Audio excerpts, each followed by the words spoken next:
Hi guys, well, welcome back to Allotment Diggers. Bit overcast today, just like I am. I'm feeling really depressed.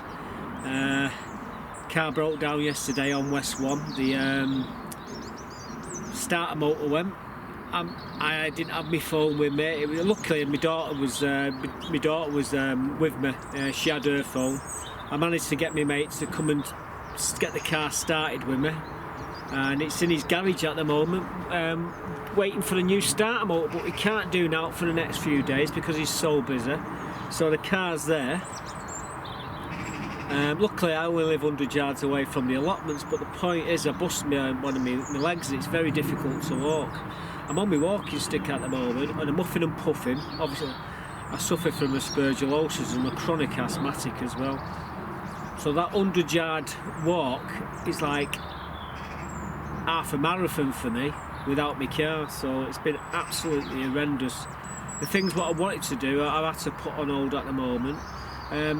Saying that, like I said, there's a lot more wrong with the car. It's got to go in for its MOT next month, and it's going in limp mode at the moment, but my mate reckons it could be that it's the exhaust. Now there's a couple of holes, the exhaust needs changing as well, so that's 250 quid for the exhaust. So they're gonna.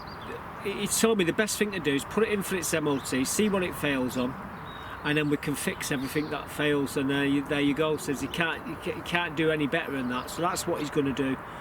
But what I've told him, I said, if you get the car sorted, the start motor, and let me have it for a couple of weeks to look around, see if I can find another car, and then we'll put it in for its MOT.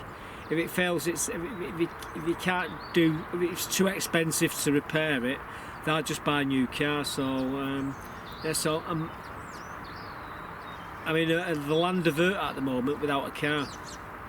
And anyway, we managed to get here today. I brought some garlic round. I thought I'd better bring it because we're getting down on the garlic, and this garlic's very tempting to my girls and the missus. And the last time all my elephant garlic went, so I've got no elephant garlic no more, but I have got my porcelain white. And well, let me show it you. What we're looking at there, guys, and my garlic that I'm going to be growing this year. They're a porcelain garlic. They're an hardneck variety. Some say that the porcelain garlic may be the most beautiful of all the garlics, and sometimes too beautiful to eat. Well, it's not. They're not kidding you. They're really awesome, and there's lots of benefits from them. They're a great eating garlic, and they're definitely store well, and well, they have great health benefits as well. It turns out that the porcelain white are the densest of all the garlics and way more per unit of the volume than other kinds.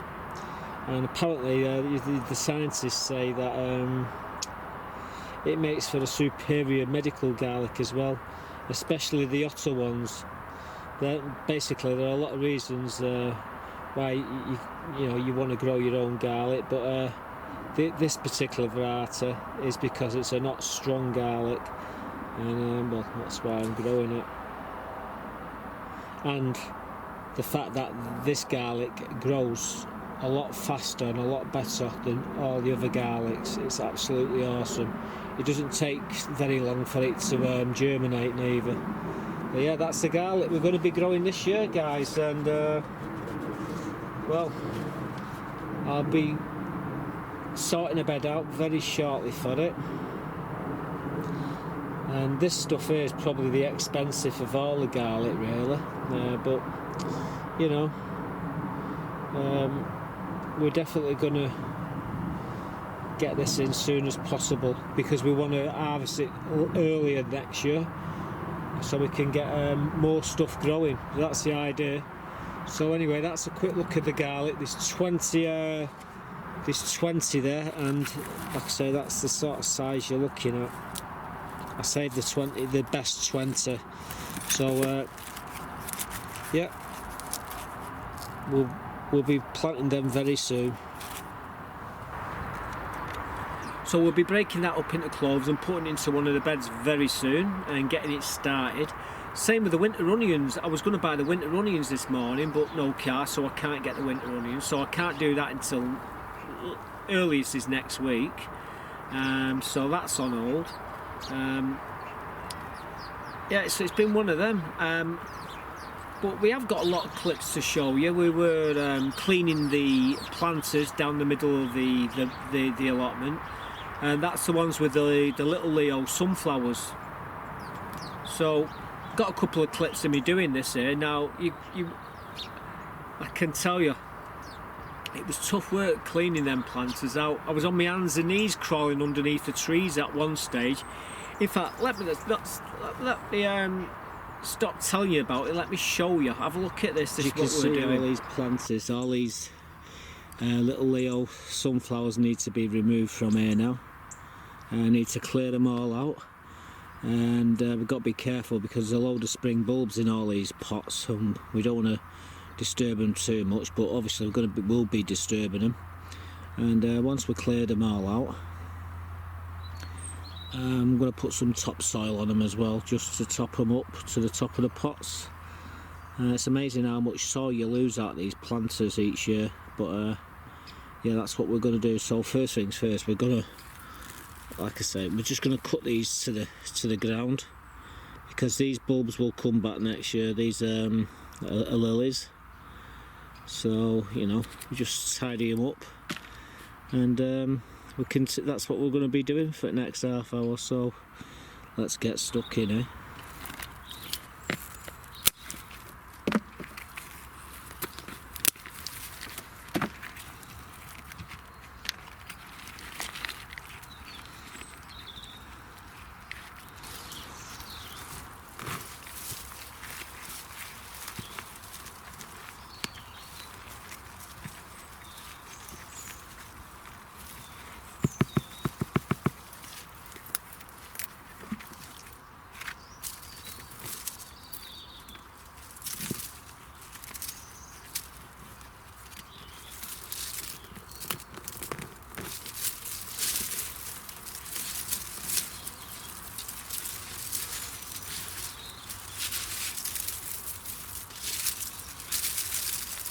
Lucky I planted these bulbs down a lot further than where these sunflowers are.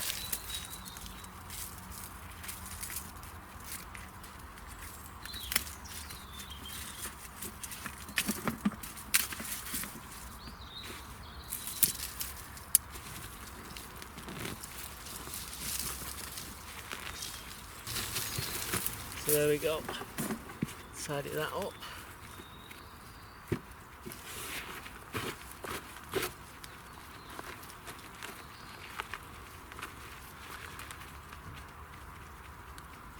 Yeah, what we'll do, we'll top these up with some used soil. If you go down about 4 inches, you'll hit the bulbs, so we don't want to go too far down.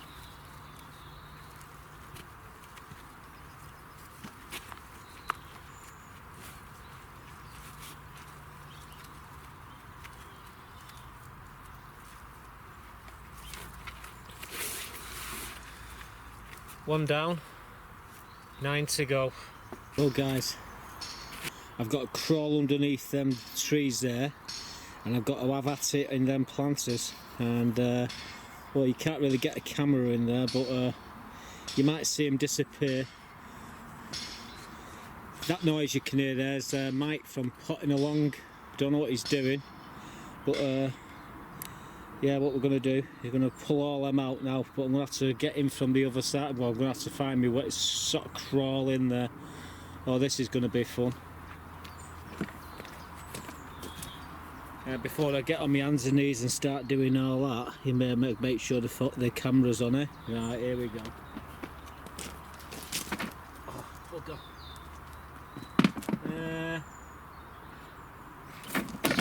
Well, that's going to be fun.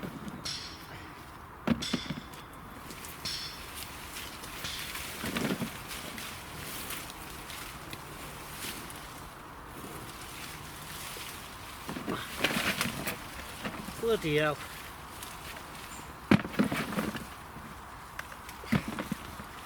Hi guys. We're in. So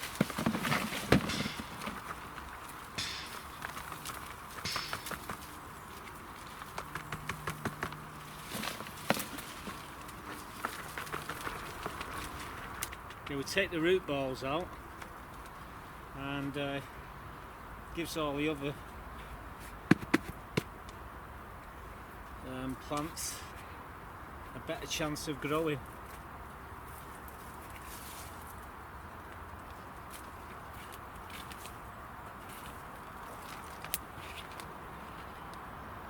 Good news is they can get in behind all this where you can't do it during the summer without damaging the flowers, so I'm being able to do that now.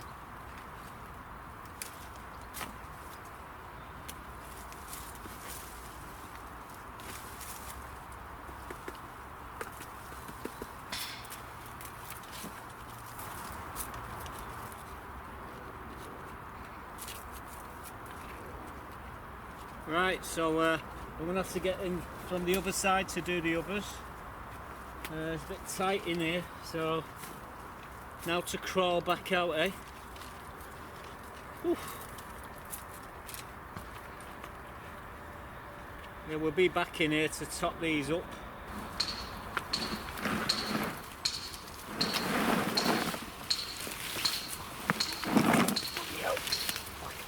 Like a bloody miner.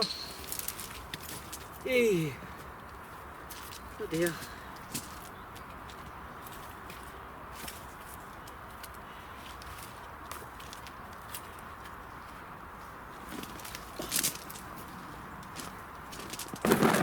Well, do you want an apple?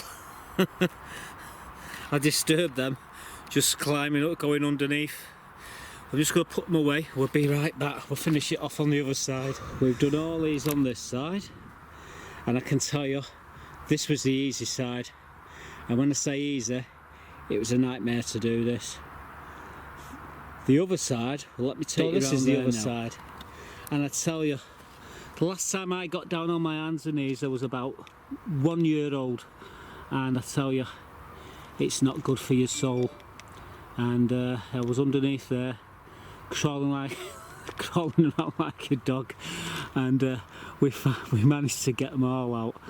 Now there's a load of spring bulbs in there, but what we're going to do, we're going to even add more. I've seen some new varieties, so we're going to throw a few new varieties into them pots, and then we're going to top them right to the very top. But that was emotional, guys, doing that. Like I say, hands and I've not been on my knees in years, not crawling anyway. I'm absolutely knackered, so it's time for a brew. So we got them all cleared, all barring one. We've left this one in. It's a beautiful sunflower. What I want to do is collect all these seeds off it. It must have 30-40 heads on this this little sunflower, what's in the planter. So I've left that one there, but the rest of them, they're all gone now. There's all the spring bulbs are in there as well, but they're lower down. And what I will do is add more spring bulbs into them planters, and then just cap it with a bit more soil on the top. So next spring you're going to get a flush of all different colours and all different types of tulips coming out of every one of them. Now you've probably seen what me allotments looks like in spring. It's absolutely covered in daffodils and tulips and crocuses and irises and all the spring bulbs. We've got them all in. The snowdrops, not forgetting the snowdrops. And so all them planters will be full of new variety tulips and daffodils. But each year we go out. We don't go and buy the old varieties what we've already got. We always buy the newer varieties what are coming out, and just a little bit extra colour and a little bit more eye candy, you see, something to look at, and you know, something a little bit different to the others. So we will be putting more bulbs in. Anyway, we also this week noticed that the orchard was overgrown, and the grass is terrible in there.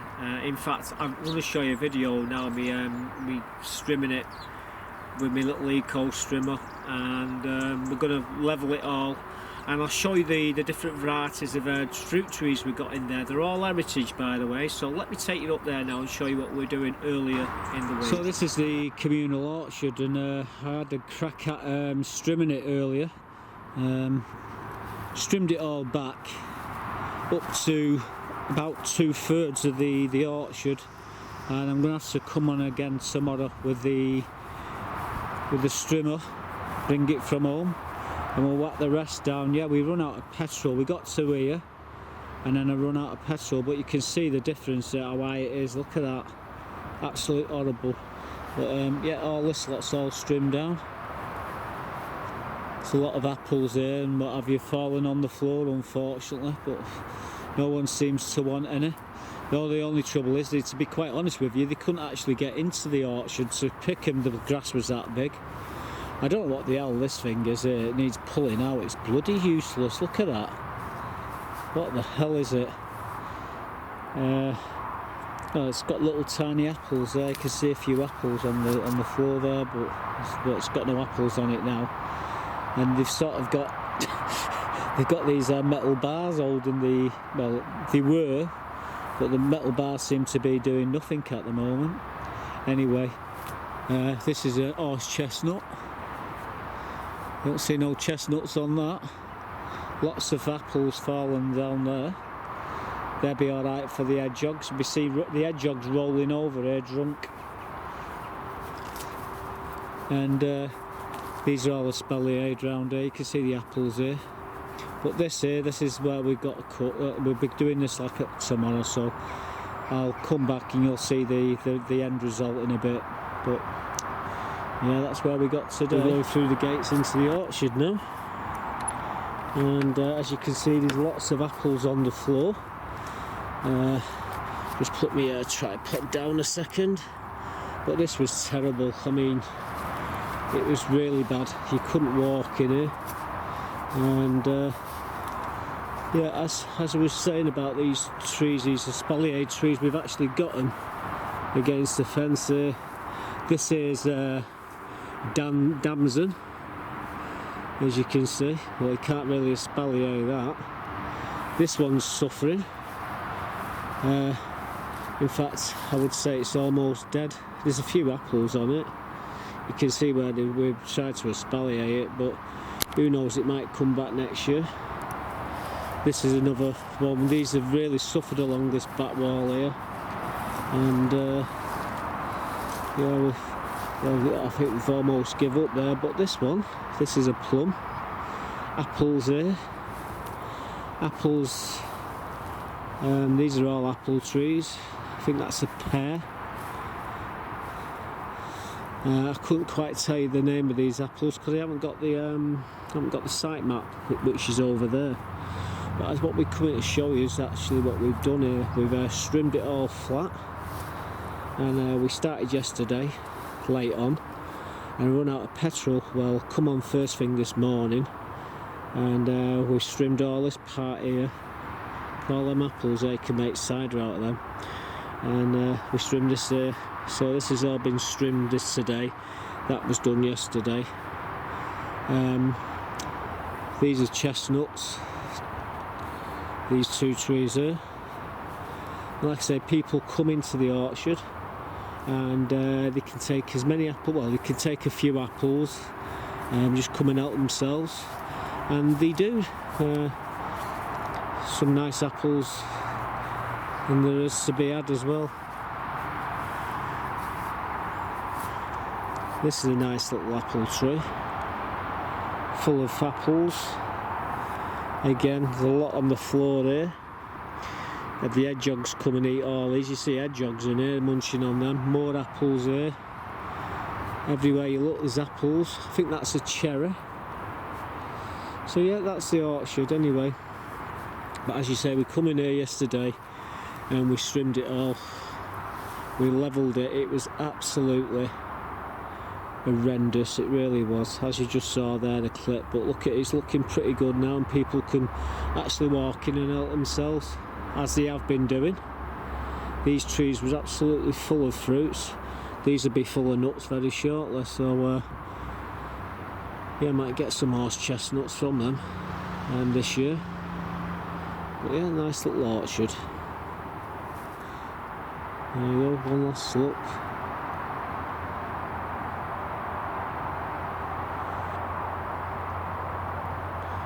Every one of them trees is a fruit tree. I'm showing you here's a site map of the orchard. All them numbers there correspond with all these varieties of apples, plums, pears, cherry, chestnut, you name it, they're all in there. And there's some real old ones there. Beauty of Bath, Golden Nobles, and obviously Conference, Pear Conference, Concord, Pear Beth, I should say. But yeah, there's 34 heritage varieties of fruit trees there. So as you see, we've whacked it all down, and well, I think there's 34 varieties of fruit trees there, and every one of them are heritage varieties. So I was thinking of taking some grafts and sticking them onto my trees here, but I don't know if it'd be the wisest thing to do. But you know, we might have a crack at that one of these days. Might try and get all 30 of them on, all 34 of them on one tree. No, that'd be a thing, wouldn't it? Yeah. So we sorted the orchard out, and we come back down here, and I noticed the flag was looking really tatty. So I brought another identical flag down. I think I've got about 3 or 4 of them left, and you can order the same flag online. You know, and probably order another 4 or 5 of them just to make sure I've got enough of them, because on here the wind's really strong and it rips them to shreds. And well, as you know, we've always flown the pirate flag over the allotments. For as long as I've been here, we've flown that flag. And anyway, here's me now replacing it. You get to see how bad it was as well. Well, just look at the state of that flag. It's torn to shreds, and well, the weather that we've had, the wind has done that basically. We replaced it about 12 months ago, and it looks like we're going to be replacing it again today. So I've got my screwy gun, and I'm going to take it down, and then I'm going to change the flag over. We've got a brand new flag, identical flag. That flag has flown over the allotments for the last 8-9 years. It's been a long time. Not that flag, but a flag identical to it. There's been several of them have flown over the allotments. So we're going to take it down now, and then we can put the new flag on. So just bring the camera down a touch because I need to unscrew them there. Sure, you're going to see in a second.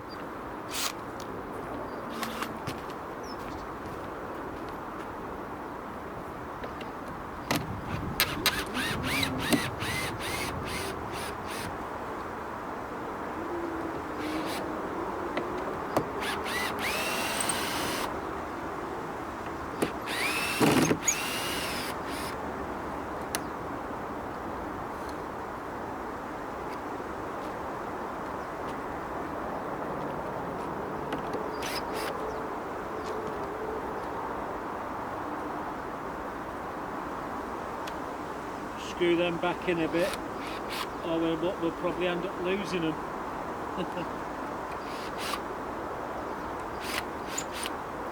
Right, let's change the flag, eh?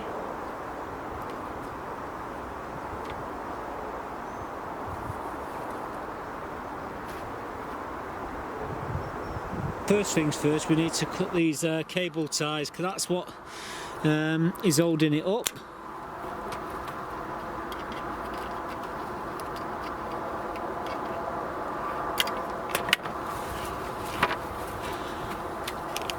There's the old flag. Oops. Oh dear.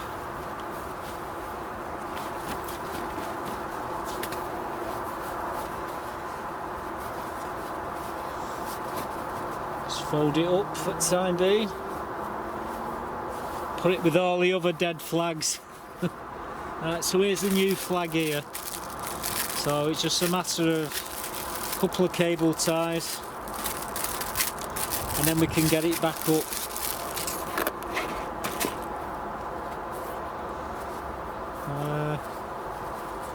Make sure I get it the right way. There we go. Some cable ties here. It's just a matter of through the loop.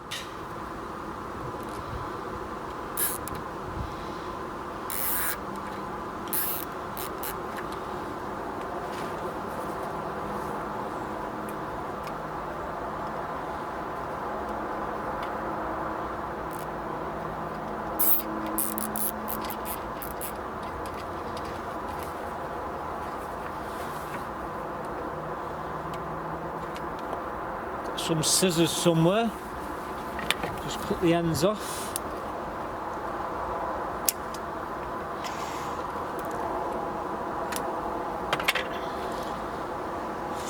Now then, like I say, all it is a couple of U-shaped nails banged into the wood, and then these cable ties just fasten onto the flag. So we got the flag, so let's get it back up there. So it looks a bit empty that there, doesn't it, really? Anyway, let's go and get the flag.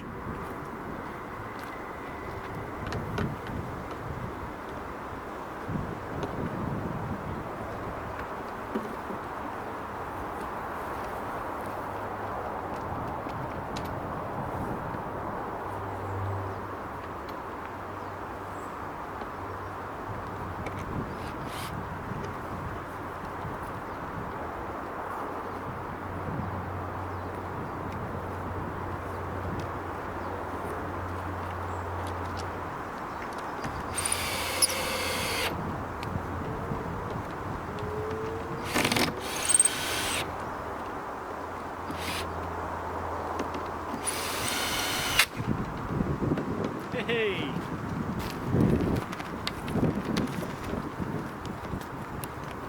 So there we go. There's the flag, brand new, and it's giving it some there in the wind. It's really strong today, that wind, and that's what tears the flags, unfortunately.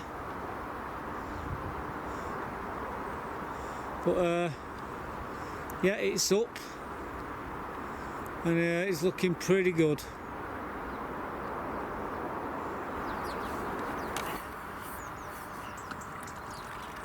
So there you go, there's the flag up. That's all sorted now, and nice shiny new flag. And I use that, it's a great indicator to tell which way the wind's blowing. Anyway, another sad tale to tell. This allotment is very susceptible to the Allium leaf miner, and it's destroyed everybody's leeks this year. And now you know I put 99 beautiful muscle butter leeks in. They were absolutely awesome. They were doing really well. They was all stuck. They were beautiful, and it struck. And within 7 or 8 days, all the tops are completely wiped out. I couldn't believe it. So I've had to dig them all out, and well, let me show you the disaster. Well, guys, these leeks need to come out. I have to rip them out. Unfortunately, they succumbed to the Allium leaf miner, and probably over about 10 days they completely destroyed all of my muscle butter leeks. He was beautiful, but every one of them's been absolutely hammered, so we're going to lift them up, and that's what we're going to do right now. So I'm just getting the old porkeroos on them.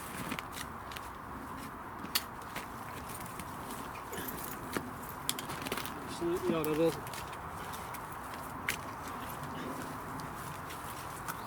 Literally rotten all the way through.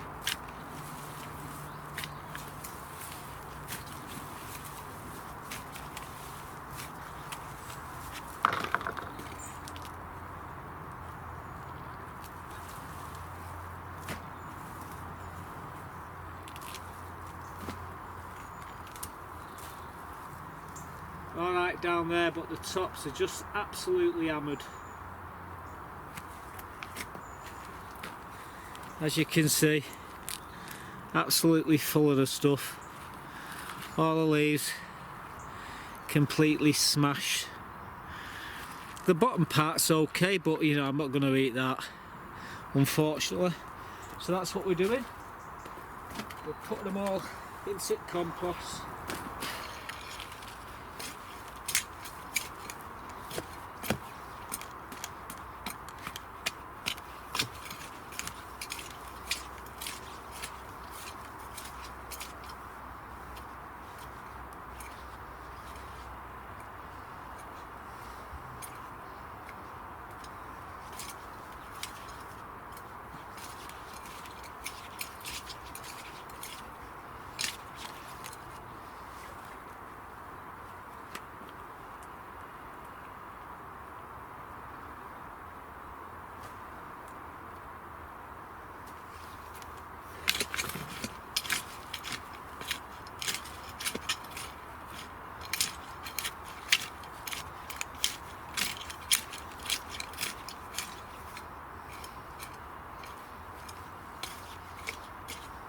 So there you go. We've cleared this bed of all the leeks.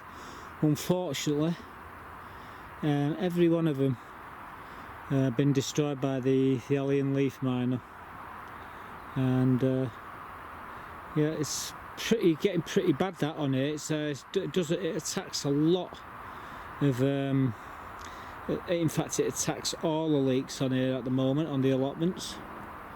So I don't think there'll be too many people growing leeks next year. But as you can see, it's all been cleared. So there you go. So this bed's almost ready for putting something in.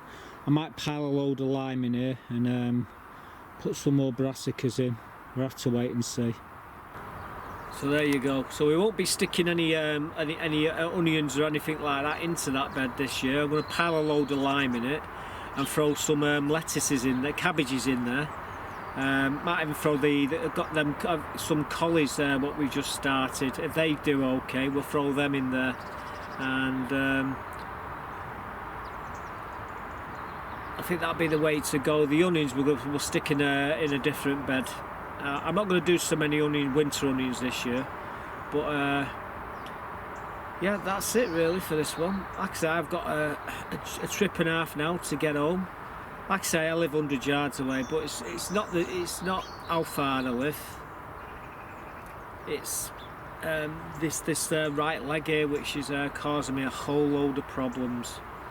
So I've got my walking stick and I've got my brolly, because it looks like it could rain. I've been told it's going to be intermittent showers today, and hopefully in the next day or so I'll have my car back, and I'll be able to get the onions, and we'll be back to a normal touch wood. He does as actually I think there's the best place to touch, but yeah, as 99.99% of you, as I was saying, you know what it's like not to have your car, and it's quite depressing.